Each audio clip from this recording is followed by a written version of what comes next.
17 বছর পর রংপুরে জামায়াতের সমাবেশ, মৌলিক সংস্কার ছাড়া সুষ্ঠু নির্বাচন সম্ভব নয় বললেন আমির। মব সহিংসতায় সমর্থন করে না দল। জুলাই আগস্টের মধ্যে ঘোষণাপত্র চায় এনসিপি। বাংলাদেশপন্থীরাই চালাবে দেশ, হুঁশিয়ারি নাহিদের। ঠাকুরগাঁও, দিনাজপুরে নেতাকর্মীদের পথসভা, গণসংযোগ। কুমিল্লায় নারী নির্যাতনের ভিডিও ছড়িয়ে আত্মগোপনে চলে যান শাহপরান, পর্নোগ্রাফির মামলায় গ্রেফতার। মূল আসামি বড় ভাই ফজরের সঙ্গে বিরোধ ছিল ছোট ভাইয়ের, দাবি র্যাবের। কয়েক ঘন্টার ব্যবধানে 4 জেলায় সড়কে ঝরল 8 প্রাণ। পাবনায় বাস ট্রাকের মুখোমুখি সংঘর্ষ, সাতক্ষীরায় ভ্যানে চাপা দেয় পিকআপ। ঘুম চোখে গাড়ি চালানোর কারণ বলছে পুলিশ। ড্রেন পরিষ্কার করা হয় না, কোনো মেডিসিন দেওয়া হয় না। ডেঙ্গু আক্রান্ত হয়েছে বাচ্চা কাচ্চা, ছেলে মেয়ে, বড় ছোট সবাই। এবং একই ব্যক্তি একাধিকবার ডেঙ্গুতে আক্রান্ত। গাজীপুর সিটির 19টি বস্তিতে রোগের প্রকোপ, ঘরে ঘরে এডিসের লার্ভা। মশা নিধনে তৎপরতা না থাকায় মহামারীতে রূপ নেয়ার শঙ্কা। বাংলা সময়ের সঙ্গে আছে আমি মাহাদ ইসলাম ধ্রুব। 17 বছর পর রংপুরে জনসভা করছে জামায়াত ইসলামী। এ উপলক্ষে সকাল থেকে রংপুর জেলা স্কুল মাঠে জড়ো হতে থাকেন নেতাকর্মীরা। দুপুর 3টায় শুরু হওয়া সভায় আনুষ্ঠানিক পর্বে বিভাগের 33টি আসনে দল মনোনীত প্রার্থীদের সঙ্গে পরিচয় করিয়ে দেওয়া হয়। 14 বছর কারাভোগ শেষে প্রথমবারের মতো রাজনৈতিক কর্মসূচিতে অংশ নেন এটিএম আজহারুল ইসলাম। এ সময় উচ্ছ্বসিত নেতাকর্মীরা মুহুর্মুহু স্লোগানে তাকে স্বাগত জানায়। সমাবেশে প্রধান অতিথির বক্তব্য রাখবেন জামায়াতের আমির ডাক্তার শফিকুর রহমান।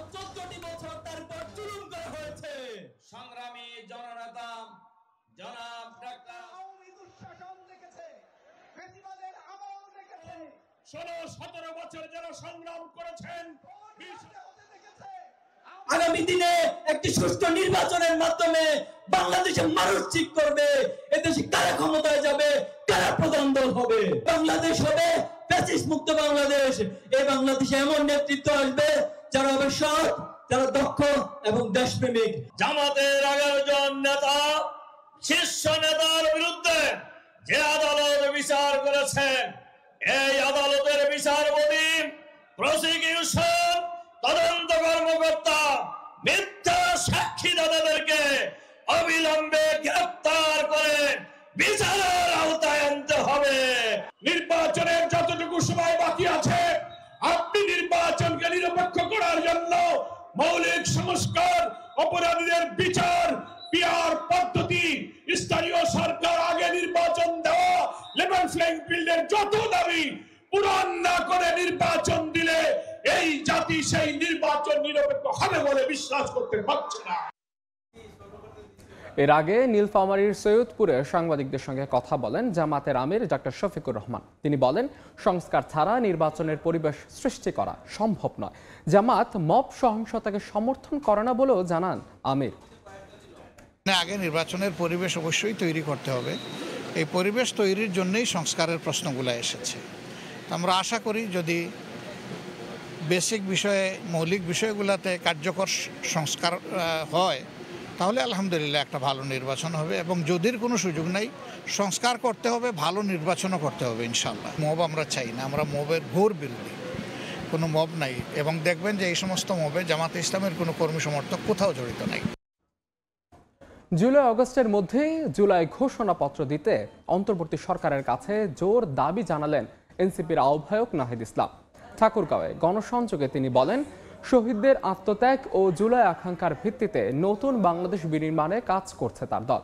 ভারতের তাবেদারি আর নয়, এখন থেকে বাংলাদেশপন্থীরাই দেশ চালাবে বলেও জানান নাহিদ ইসলাম। জুলাই জুড়ে গণসংযোগে ব্যস্ত জাতীয় নাগরিক পার্টি। তৃণমূলের সঙ্গে মেলবন্ধনে উত্তরাঞ্চল চষে বেড়াচ্ছেন দলটির কেন্দ্রীয় নেতারা। জুলাই পদযাত্রা কর্মসূচির চতুর্থ দিনে ঠাকুরগাঁও ও দিনাজপুরের পথে প্রান্তরে ছুটে চলা তাদের। শুক্রবার দুপুরে ঠাকুরগাঁও শহরের বাস স্ট্যান্ড গোল চত্বরে সংক্ষিপ্ত পথসভা করে এনসিপি। এ সময় দলটির আহ্বায়ক নাহিদ ইসলাম বলেন, শহীদদের আত্মত্যাগ ও জুলাই আকাঙ্ক্ষার ভিত্তিতে নতুন বাংলাদেশ বিনির্মাণে কাজ করছে এনসিপি। জুলাই আগস্টের মধ্যে জুলাই ঘোষণাপত্র দিতে অন্তর্বর্তী সরকারের কাছে জোর দাবি জানান তিনি। জুলাই আগস্টের মধ্যে জুলাই ঘোষণাপত্র দিতে হবে এবং এর সাংবিধানিক ভিত্তি থাকবে এই জুলাই ঘোষণাপত্রের। সীমান্তে বাংলাদেশি হত্যা ও ভারতের পুশিন বন্ধে কঠোর হুঁশিয়ারি দেন নাহিদ ইসলাম। বলেন, ভারতের তাবেদারি আর নয়, এখন থেকে বাংলাদেশ পন্থীরাই দেশ চালাবে। ভারতীয় রক্ষী বাহিনী, সীমান্ত রক্ষী বাহিনী বাংলাদেশের নাগরিকদের নির্বিচারে গুলি করে হত্যা করে। ভারতের যারা মুসলিম রয়েছে তাদেরকে অবৈধ অভিবাসী বলে বাংলাদেশে পুশিন করার চেষ্টা করা হয়। আমরা হুঁশিয়ারি দিতে চাই, এটা হাসিনার বাংলাদেশ নয়, এটা গণঅভ্যুত্থান পরে ছাত্র জনতার বাংলাদেশ। বাংলাদেশ পন্থীদের হাতেই বাংলাদেশ চলবে। ফলে এই সীমান্ত হত্যা যে কোনো মূল্যে আমরা বন্ধ করব। বিকেলে ঠাকুরগাঁয়ের পীরগঞ্জে আলাদা পথসভায় নাহিদ বলেন, গত বছরের ৩ আগস্ট ফ্যাসিবাদ বিরোধী ব্যবস্থা বিলোপের ঘোষণা দেয়া হয়েছিল, আর এবছর দেশের মানুষের মুক্তির রূপরেখা ঘোষণা দেয়া হবে। গত বছর ৩ আগস্ট আমরা ফ্যাসিবাদী ব্যবস্থা বিলোপের ঘোষণা দিয়েছিলাম। এবার ৩ আগস্ট আমরা বাংলাদেশের মানুষের মুক্তির রূপরেখা ঘোষণা করব। আপনাদেরকে ৩ আগস্ট শহীদ মিনারে যাবার আমন্ত্রণ জানাচ্ছি। নতুন করে কাউকে স্বৈরাচার হতে দেয়া হবে না বলেও হুঁশিয়ারি দেন নাহিদ ইসলাম। বলেন, যে উদ্দেশ্যে শহীদ ও আহতরা লড়াই করেছিল সেই স্বপ্ন বাস্তবায়নে মাঠে কাজ করছে এনসিপি। আব্দুর রশিদ জীবন, সময় সংবাদ, ঠাকুরগাঁও। এই মুহূর্তে দিনাজপুরে আছেন সহকর্মী আব্দুর রশিদ জীবন। এনসিপির জুলাই পদযাত্রার সবশেষ খবর জানতে সরাসরি যাচ্ছি তার কাছে।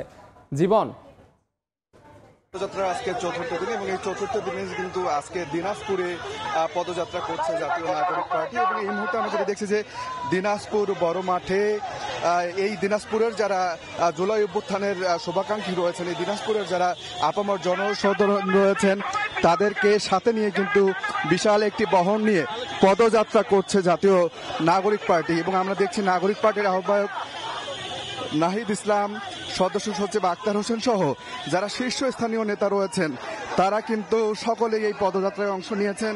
এবং বলে রাখি, গত 1 তারিখ আসলে 1 জুলাই আবু সাঈদের কবর জিয়ারতের মাধ্যমে জুলাইয়ের যে এই চেতনা ধারণ করে জুলাই মাস ব্যাপী পদযাত্রার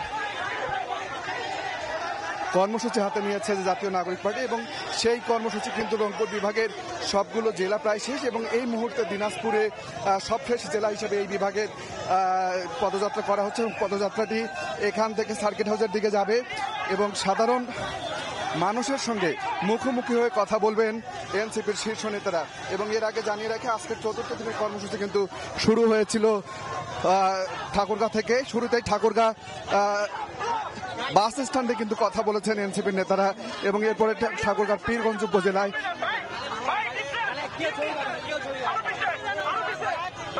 এখন কিন্তু আসলে এই যে ঠাকুরগাঁর যে বড় মাঠ রয়েছে, এই বড় মাঠের পাশে কিন্তু আসলে যে রাস্তাটি রয়েছে এই রাস্তাটি ঘিরেই আসলে পদযাত্রা চলছে এবং হাজার হাজার মানুষ কিন্তু আমরা দেখছি এই এনসিপির এই পদযাত্রায় অংশ নিয়েছেন এবং তাদের সকলের হাতে জাতীয় পতাকা রয়েছে, এনসিপির দলীয় পতাকা রয়েছে।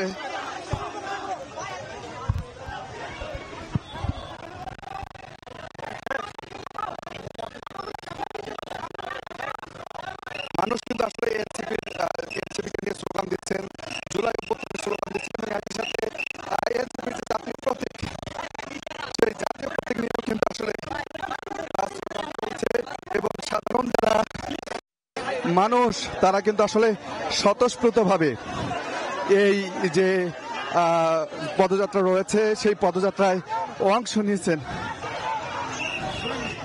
তো এখন থেকে আমরা যেটি বলছি যে এই পদযাত্রাটি এখান থেকে সার্কিট হাউসের একটি মাঠ রয়েছে, সেই মাঠে যে আসলে পথসভায় মিলিত হবে এবং তারপরে কিন্তু সেখানে বক্তব্য রাখবেন এনসিপির শীর্ষ নেতারা। সব মিলে এই ছিল দিনাজপুর থেকে এনসিপির পদযাত্রার সবশেষ। দিনাজপুর থেকে এনসিপির পদযাত্রার সবশেষ খবর জানাচ্ছিলেন সহকর্মী আব্দুর রশিদ জীবন। অন্তর্বর্তী সরকার স্মরণকালের ভালো নির্বাচন করতে চায় বলে জানিয়েছেন বিদ্যুৎ, জ্বালানি ও খনিজ সম্পদ মন্ত্রণালয়ের উপদেষ্টা মোহাম্মদ ফজলুল কবির খান। বিকেলে জামালপুরের মাদারগঞ্জে তারাতাপাড়া জামালপুর 1 অনুসন্ধান গ্যাসকূপ খনন কার্যক্রম পরিদর্শন করে একথা বলেন তিনি। আগামী নির্বাচনে উন্মুক্তভাবে ভোট গণনার সুযোগ থাকবে বলে জানান উপদেষ্টা।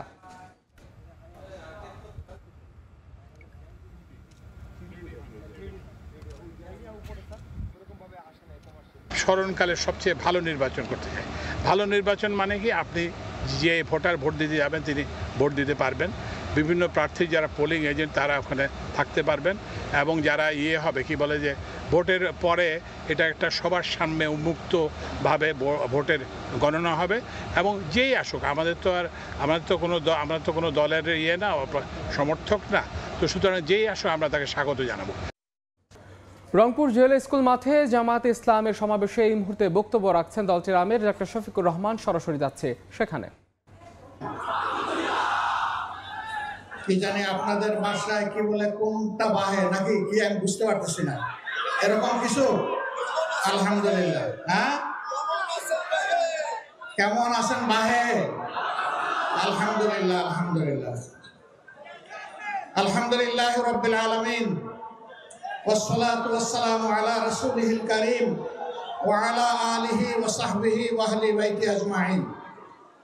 বাংলাদেশ জামাত ইসলামী রংপুর জেলা এবং মহানগরী কর্তৃক আয়োজিত আজকের এই বিশাল জনসভার সম্মানিত সভাপতি, মঞ্চে বসা সহকর্মী, কেন্দ্রীয় নেতৃবৃন্দ, স্থানীয় নেতৃবৃন্দ, বন্ধু সংগঠনের সম্মানিত নেতৃবৃন্দ, শহীদ পরিবারের গর্বিত সদস্যবৃন্দ, বিভিন্ন ধর্মের সম্মানিত ভাইয়েরা, আজকের এই বিশাল জনসমুদ্রে উপস্থিত প্রিয় রংপুরবাসী এবং মিডিয়া জগতের আমার প্রিয় বন্ধুরা, আল্লাহ তাবারক ওয়া তাআলার অগণিত শুকরিয়া।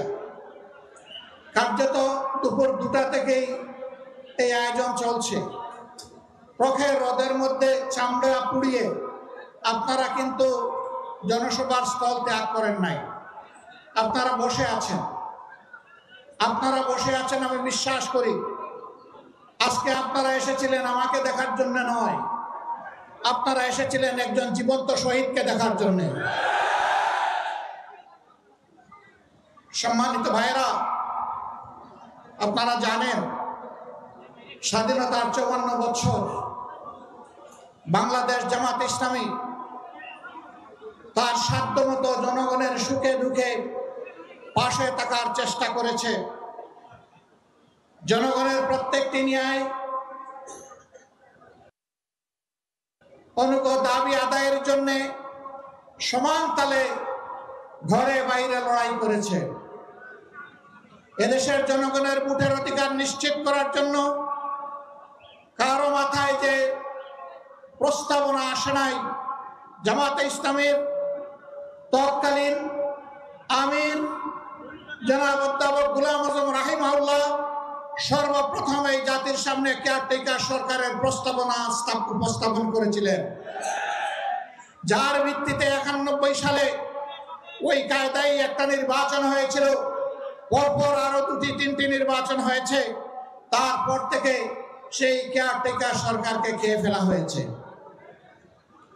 সম্মানিত বন্ধুগণ, 15.5 বছর আমাদের অবস্থা আপনারা জানেন। আমাদের অনেক নেতৃবৃন্দকে খুন করা হয়েছে। দুইজন আমির, 2জন নায়েবে আমির, 2জন অ্যাসিস্ট্যান্ট সেক্রেটারি জেনারেল, 1জন নির্বাহী পরিষদ সদস্য, এরকম করে একেবারেই মাথা থেকে শুরু করে 11 জন নেতাকে আমাদের বুক থেকে ছিনিয়ে নেওয়া হয়েছে। আজকে জীবন্ত যে শহীদ আপনাদের সামনে দাঁড়িয়ে তার জীবনকে মহান আল্লাহর জন্য ওয়াকফ করে দিলেন এবং বাংলাদেশের জনগণের জন্য কাজ করা যে আকাঙ্ক্ষা ব্যক্ত করলেন, আমাদের ওই সমস্ত নেতৃবৃন্দ বেঁচে থাকলেও বাংলার প্রতিটি প্রান্তরে ঘুরে ঘুরে আজকের এই হতাশাগ্রস্ত জাতিকে তারা আশা জাগা নিয়ে কথা বলতেন। রংপুরে জামাতের সমাবেশে বক্তব্য রাখছেন সংগঠনটির আমির ডক্টর শফিকুর রহমান। সরাসরি যুক্ত ছিলাম সেখানে। কুমিল্লার মুরাদনগরে নারী নির্যাতনের ভিডিও সামাজিক যোগাযোগ মাধ্যমে ছড়িয়ে দিয়ে আত্মগোপনে চলে যান শাহপরাণ। বৃহস্পতিবার রাতে তাকে কুমিল্লার কাবিলা বাজার থেকে পর্নোগ্রাফির মামলায় গ্রেফতার করে র্যাব। দুপুরে রাজধানীর কারওয়ান বাজারে র্যাবের মিডিয়া সেন্টারে সংবাদ সম্মেলনে জানানো হয়, ধর্ষণ মামলার মূল আসামি বড় ভাই ফজর আলীর সঙ্গে পূর্ব শত্রুতার জেরে এই ঘটনা ঘটানো হয়েছে। 26 জুন রাত 11:30 কুমিল্লার মুরাদনগরে ভৈরচর গ্রামের বাড়িতে ভুক্তভোগীর ঘরে প্রবেশ করেন ফজর আলী। ঘরে অন্য কেউ না থাকায় পাওনা টাকা আদায়ের অজুহাতে সেখানে যান তিনি। এর কিছুক্ষণ পরেই দরজা ভেঙে ভেতরে ঢুকে পড়ে আরো 8 থেকে 10 জন যুবক। পরে ভুক্তভোগীকে শারীরিকভাবে নির্যাতন করা হয়। পরবর্তীতে নির্যাতনের সেই ভিডিও সামাজিক যোগাযোগ মাধ্যমে ছেড়ে দেয়া হলে দেশব্যাপী তোলপাড় শুরু হয়। ঘটনার এক সপ্তাহ পর তথ্য প্রযুক্তির সহায়তায় পর্নোগ্রাফির মামলায় ফজরের ছোট ভাই শাহপরানকে কুমিল্লার কাবিলাবাজার এলাকা থেকে গ্রেপ্তার করে র্যাব 11। সংস্থাটি জানায় ভাইয়ের সঙ্গে পূর্ববিরোধের জেরে প্রতিশোধ নিতে মুখিয়েছিলেন শাহপরান। এখানে ঘটনাটা ঘটেছিল দুই ভাইয়ের মধ্যে, শাহপরান এবং ফজর আলী, দুজনেই একজনের পিছনে ছুটছে। তো সেখান থেকেই মূলত তাদের মধ্যে একটা দ্বন্দ্বের সৃষ্টি হয়। সেখান থেকে একটা গ্রাম্য সালিশ হয়। সেই সালিশে ফজর আলী কর্তৃক শাহপরান হেনস্থার শিকার হয় এবং সেখান থেকেই এই শাহপরান ফজর আলীর বিরুদ্ধে একটা অ্যাকশন নিতে চায় এবং সেটারই প্রতিফলন ছিল 26শে জুনের যে ঘটনাটা। প্রাথমিক জিজ্ঞাসাবাদে শাহপরান ঘটনার পরিকল্পনা এবং ভিডিও ছড়িয়ে দেওয়ার বিষয়টি স্বীকার করেছে বলে জানিয়েছে র্যাব। শাহপরানের অর্থনৈতিক অবস্থা একটু দুর্বল, এটা সে নিজেই বলেছে প্রাথমিক জিজ্ঞাসাবাদে। সেই হিসেবে তার পরিবার থেকেও শাহপরান ফজর আলী থেকে একটু ডিস্টেন্স হয়ে গিয়েছিল। সে সব মিলিয়েই এই ফজর আলীকে একটু শায়েস্তা করার উদ্দেশ্যে মূলত এই পরিকল্পনাটা করে। ধর্ষণ মামলার মূল আসামি ফজর আলী সহ এই ঘটনায় এখন পর্যন্ত 6 জনকে গ্রেপ্তার করা হয়েছে। জড়িতরা ছাড় পাবে না বলে জানিয়েছেন র্যাবের এই কর্মকর্তা। স্বামীর বাড়ি থেকে তানভীর হাসান মেঘ, সময় সংবাদ, ঢাকা। সড়কে থামছে না মৃত্যুর মিছিল। 4 জেলায় আলাদা সড়ক দুর্ঘটনায় 8 জন নিহত হয়েছেন। এসব দুর্ঘটনায় আহত হয়েছেন 17 জন। পুলিশ বলছে ঘুম চোখে গাড়ি চালানোই দুর্ঘটনার কারণ। সড়কে থামছে না মৃত্যুর মিছিল। প্রতিদিনই প্রাণ হারাচ্ছেন চালক, যাত্রী কিংবা পথচারী। নারায়ণগঞ্জ থেকে যাত্রী নিয়ে পাবনা যাচ্ছিল পাবনা এক্সপ্রেস নামের একটি বাস। ভোরে সাথিয়া উপজেলার পূর্ব বনগ্রাম এলাকায় পৌঁছালে বিপরীত দিক থেকে আসা পাথর বোঝাই একটি ট্রাকের সঙ্গে সংঘর্ষ হয়। ঘটনাস্থলেই 3 জনের মৃত্যু হয়, আহত হন 10 জন। খবর পেয়ে হাইওয়ে পুলিশ ও ফায়ার সার্ভিস তাদের উদ্ধার করে হাসপাতালে ভর্তি করেন। আমরা হামার টামার নিয়ে এসে লোকজন বাইর করছে, পড়ে আছে। আমরা গভর্নমেন্ট থেকে এসে তারপরে এই আহত রোগগুলি বাইর করেছি। যারা আহত হয়েছে তাদেরকে আমরা উদ্ধার করছি। রোড চলাচল স্বাভাবিক আছে। এদিকে শুক্রবার সকালে সাতক্ষীরার আশাশুনি সড়কের দহকোলা মোড়ের সামনে চাকা ভেঙে রাস্তার উপর পড়ে যায় একটি ভ্যান। পেছন থেকে আসা পিকআপ চাপা দিলে ঘটনাস্থলেই ভ্যান চালকের মৃত্যু হয়, আহত হন ভ্যানের এক যাত্রী। এর আগে বৃহস্পতিবার রাতে চট্টগ্রাম কক্সবাজার মহাসড়কের চকরিয়ায় হানিফ পরিবহনের একটি বাস নিয়ন্ত্রণ হারিয়ে খাদে পড়ে যায়, নিহত হন 2 জন। হাইওয়ে পুলিশ, ফায়ার সার্ভিস এবং স্থানীয়রা 6 যাত্রীকে জীবিত উদ্ধার করলেও নিহত হন 2 জন। মনিরুজ্জামান প্রান্ত, সময় সংবাদ। 19টি বস্তিতে ডেঙ্গুর প্রকোপ দেখা দিয়েছে। ঘরে ঘরে মিলছে এডিসের লার্ভা। একই ব্যক্তি আক্রান্ত হচ্ছেন একাধিকবার, তবুও নেই মশা মারার জোরালো উদ্যোগ। জুনায়েদ রুবেলের ছবিতে মেহেদী হাসানের রিপোর্ট। টানা 2বার ডেঙ্গুতে আক্রান্ত হওয়া হ্যাপি আক্তারের ঘরেই জন্ম নিচ্ছে এডিসের লার্ভা। অথচ এই মশার উপদ্রব থেকে বাঁচতে চেষ্টার কোনো কমতি রাখেননি তিনি। এমন পরিস্থিতিতে স্বামী সন্তান নিয়ে প্রতিনিয়ত দুশ্চিন্তা নিয়েই বসবাস তার। ড্রেন পরিষ্কার করা হয় না, কোনো মেডিসিন দেওয়া হয় না, জানো তার জন্য মশার উৎপাদনটা একটু বেশি। হ্যাপির মতো এমন পরিস্থিতি গাজীপুর মহানগরীর ব্যাংক মাঠ বস্তির প্রতিটি ঘরে। ডাস্টবিন না থাকায় উন্মুক্ত খেলার মাঠ পরিণত হয়েছে ময়লার ভাগাড়ে। আবদ্ধ স্থানে দীর্ঘদিনের জমে থাকা পানিতেও জন্ম নিচ্ছে এডিসের লার্ভা। ফলাফল প্রায় 6000 মানুষ বসবাসের এই বস্তির প্রতিটি ঘরেই রয়েছে ডেঙ্গু রোগী। ডেঙ্গু আক্রান্ত হয়েছে বাচ্চা কাচ্চা, ছেলে মেয়ে, বড় ছোট সবাই। টঙ্গী হসপিটাল থেকে দেখবেন মানুষ সিট পাচ্ছে না, ফুলওয়ারা পর্যন্ত মানুষ জায়গা পাইতেছে না। ছোট বড় মিলিয়ে প্রায় 19টি বস্তি রয়েছে গাজীপুর মহানগরীতে। ঘিঞ্জি এসব এলাকা যেন এক একটি মশার প্রজনন ক্ষেত্র। এমন পরিস্থিতিতে প্রশ্ন উঠেছে মশা মারতে প্রশাসনের ভূমিকা নিয়ে। শরীর ব্যথা করে, মাথা ব্যথা করে, চিলিক পেড়া ব্যথা হয়, যেটা হচ্ছে হাতে এই জায়গায় আর জয়েন্টে ব্যথা হয়, সেটা সহ্য করার মতো না। অভিজ্ঞতা কাজে লাগিয়ে এখন পর্যন্ত সফলভাবে চিকিৎসা দেওয়া হচ্ছে বলে জানান চিকিৎসকরা। ডেঙ্গুর লক্ষণ আছে কিন্তু টেস্ট নেগেটিভ আসতেছে, কিন্তু সেই ক্ষেত্রে ওই লক্ষণের বেসিসে রোগী ভর্তি করে চিকিৎসা করা হচ্ছে এবং রোগী ভালো হয়ে যাচ্ছে। আমাদের ফ্লুইড আছে এবং ডেঙ্গুর কিট আছে রোগ নির্ণয়ের জন্য, এবং হাসপাতালগুলোতে সব ডাক্তাররাই ডেঙ্গুর প্রশিক্ষণ অনলাইন হলেও পেয়েছে। প্রতি বছর আগস্ট থেকে ডিসেম্বর পর্যন্ত ডেঙ্গু সংক্রমণের মৌসুম ধরা হলেও এবছর জুন জুলাই মাসেই ডেঙ্গু আক্রান্ত রোগী বেড়েছে। মেহেদী হাসান, সময় সংবাদ, গাজীপুর। শিক্ষার্থীদের দাবির মুখে চট্টগ্রাম বিশ্ববিদ্যালয়ে হত্যা চেষ্টা মামলার আসামি শিক্ষক ডক্টর কুশল বরণ চক্রবর্তীর পদোন্নতি বোর্ড বাতিল করে প্রশাসন। পাশাপাশি 5 অগস্টের মধ্যে শিক্ষার্থীদের 4 দফা দাবি পূরণের আশ্বাস দেওয়া হয়। এর আগে ডক্টর কুশল বরণ চক্রবর্তীর পদোন্নতি বোর্ড বসার প্রতিবাদে বিকেল 3টায় প্রশাসনিক ভবনে তালা দেন শিক্ষার্থীরা। পরবর্তীতে শিক্ষার্থীদের সঙ্গে আলোচনা করে প্রশাসন পদোন্নতি বোর্ড বাতিল করে। শিক্ষার্থীরা ক্যাম্পাসে ফ্যাসিবাদের দোসরদের অবাঞ্ছিত ঘোষণা করার দাবি জানান। আগামী 24 জুলাই সিন্ডিকেট বৈঠকে এ ব্যাপারে সিদ্ধান্ত নেওয়া হবে। প্রশাসনের আশ্বাস পেয়ে বিকেল 5টায় তালা খুলে দেন আন্দোলনকারীরা।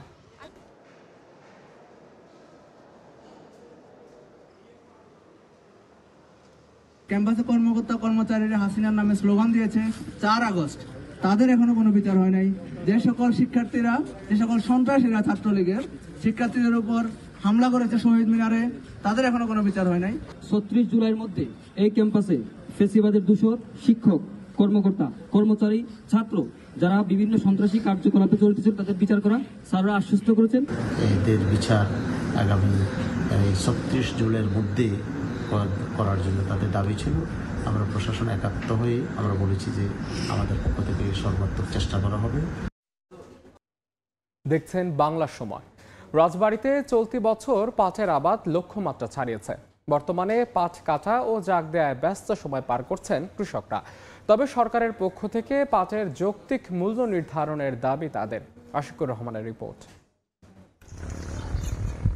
নিচু জমিতে বৃষ্টির পানিতে ক্ষতিগ্রস্ত হয়েছে পাট, তাই আগেভাগেই কেটে জাগ দিতে ব্যস্ত চাষিরা। তবে উঁচু জমিতে ফলন ভালো হয়েছে। রাজবাড়ী জেলার 5 উপজেলায় এবছর পাটের আবাদ লক্ষ্যমাত্রা ছাড়িয়েছে। কৃষকরা জানান চাষের খরচ আগের চেয়ে অনেক বেড়েছে, তবে সেই তুলনায় গেল বছর মিলেনি দাম। এবারে তাই সরকারের পক্ষ থেকে পাটের ন্যায্য দাম নির্ধারণের জোর দাবি কৃষকদের। পাট গেছে পরে এক পাই বই পাট কাটতে পড়ে লাগতেছে 10টা পাট কাটে রাস্তায় উঠে দিয়েছি, রাস্তাতে আবার সেই মাটিলে নিয়ে যাচ্ছি, মাটিলে দিয়ে জাগ দিতেছি। কি কষ্ট! একটা জনের দাম 700 থেকে 800 টাকা। 1 মন পাট 2200 টাকা খরচ পড়ে, সেই তুলনায় তো আমরা দাম পাই না। 1 মন পাট যদি 5000 থেকে 5500 টাকা মন হয়, তাহলে আমাদের মতো কৃষকদের একটু ভালো হয়। কৃষি বিভাগ বলছে এবছর বৃষ্টির কারণে খালবিল জলাশয়ে পানি থাকায় বাড়তি টাকা খরচ করে সেচ পদ্ধতিতে পাট জাগ দিতে হচ্ছে না, তাই এবার পাটে ভালো লাভ করবে কৃষক। বৃষ্টিপাতের পরিমাণ ঘন ঘন হওয়ার কারণে কৃষকদের বাড়তি যে একটা সেচ দেওয়ার বিষয়টা ছিল সেটি আর দিতে হয়নি। ফলন ভালো পাবে কৃষকরা এবং দাম যদি ভালো পাওয়া যায় তাহলে কৃষকরা লাভবান হবে বলে আশা করছি। কৃষি বিভাগের তথ্য মতে চলতি বছর রাজবাড়ীতে 47,276 হেক্টর জমিতে পাটের আবাদ হয়েছে, যা লক্ষ্যমাত্রার চেয়ে প্রায় 800 হেক্টর বেশি। আশিকুর রহমান, সময় সংবাদ, রাজবাড়ী। দেখছেন বাংলা সময়। জুলাই আগস্ট আন্দোলনের ইতিহাস, শহীদ ও আহতদের স্মৃতি বাঁচিয়ে রাখতে সিলেট কৃষি বিশ্ববিদ্যালয়ে নির্মাণ হলো জুলাই 36 ফটক। সকালে ফটকটির উদ্বোধন করেন বিশ্ববিদ্যালয়ের উপাচার্য অধ্যাপক ডাক্তার মোহাম্মদ আলিমুল ইসলাম। এই সময় বিশ্ববিদ্যালয়ের কর্মকর্তা, কর্মচারী ও শিক্ষার্থীরা উপস্থিত ছিলেন। উপাচার্য জানান, জুলাই আগস্টের আন্দোলনের ইতিহাস ভবিষ্যৎ প্রজন্মকে জানাতে এই উদ্যোগ নেওয়া হয়েছে। 1,36,00,000 টাকা ব্যয়ে নির্মাণ করা হয় এই ফটক। বাংলা সময়ের শীর্ষ সংবাদগুলো জানিয়ে দিচ্ছে আরেকবার। রংপুরে জামায়াতের সমাবেশে নেতা কর্মীর ঢল। মৌলিক সংস্কার ছাড়া সুষ্ঠু ভোট সম্ভব নয় বললেন আমির। আগামী নির্বাচনে কেন্দ্র দখল ও কালো টাকার খেলা চলবে না। জুলাই আগস্টের মধ্যে ঘোষণাপত্র চায় এনসিপি। বাংলাদেশ পন্থীরাই চালাবে দেশ, হুঁশিয়ারি নাহিদের। ঠাকুরগাঁও, দিনাজপুরে নেতা কর্মীদের পথসভা, গণসংযোগ। এবং কুমিল্লায় নারী নির্যাতনের ভিডিও ছড়িয়ে আত্মগোপনে চলে যান শাহপরান। পর্নোগ্রাফির মামলায় গ্রেফতার মূল আসামি বড় ভাই ফজরের সঙ্গে বিরোধ ছিল ছোট ভাইয়ের, দাবি র্যাবের। এই ছিল বাংলার সময়। সঙ্গে থাকুন সময়।